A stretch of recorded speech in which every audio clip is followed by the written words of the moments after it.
What's up, everybody? This is John Raymond coming to you from the workshop.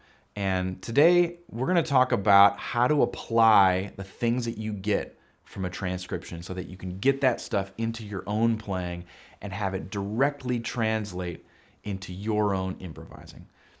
This to me is one of the things that so many students struggle with because they spend all this time transcribing their heroes, but then when they go to play, it doesn't translate. It doesn't make its way into their playing. And so I'm going to give you 3 suggestions for what I think can help you the most in this process. It's going to be very simple, but I think if you follow this process, it's going to help you a lot as you do this. First, you have to know where the idea goes. What do I mean by this?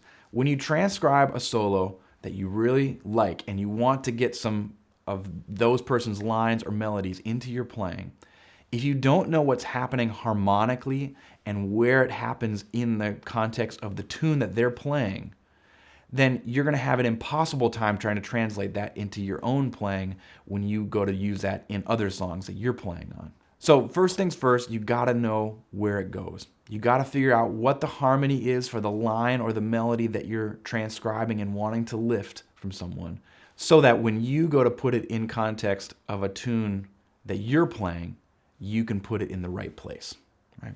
Pretty simple. Second, what I'd really recommend is that you take that idea and you practice and work out some different variations or alterations to that idea. So it could be as simple as changing how you get into the start of the idea. Right? Maybe it's putting an enclosure at the front of the idea or putting a different scale or arpeggio idea into where that idea starts.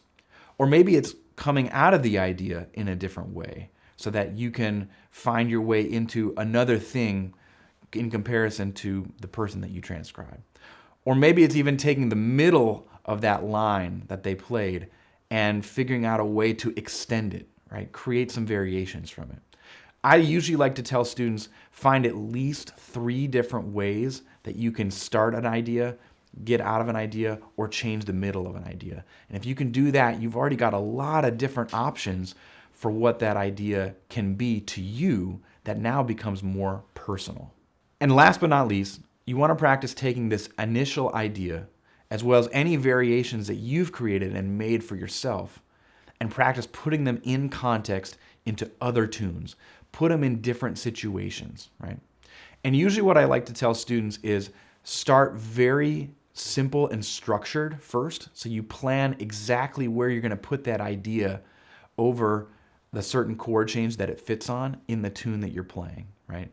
And play it every single time you practice over that tune, in that chorus that you're doing. Put it in that exact same space every time, right? You can start very structured and rigid like that, which can help sort of instill where that idea goes in this new context. And then eventually you want to get to the point where you don't have to think about where to put it. You can just hear where it goes naturally and let it come out more organically in your playing. So it's very simple, really, right? Let's recap the process. Know where the idea goes, know what the harmony is underneath it. Then create some alterations and variations to it that help it become more of something that's yours. And then last but not least, put that into context in other tunes or in other situations so that you can help this material start to become more of your language and not just somebody else's. I hope this makes sense. Leave a comment or a question if you've got one. Would love to get to it and help you out in any way I can. Stay tuned for more, and we'll see you guys soon.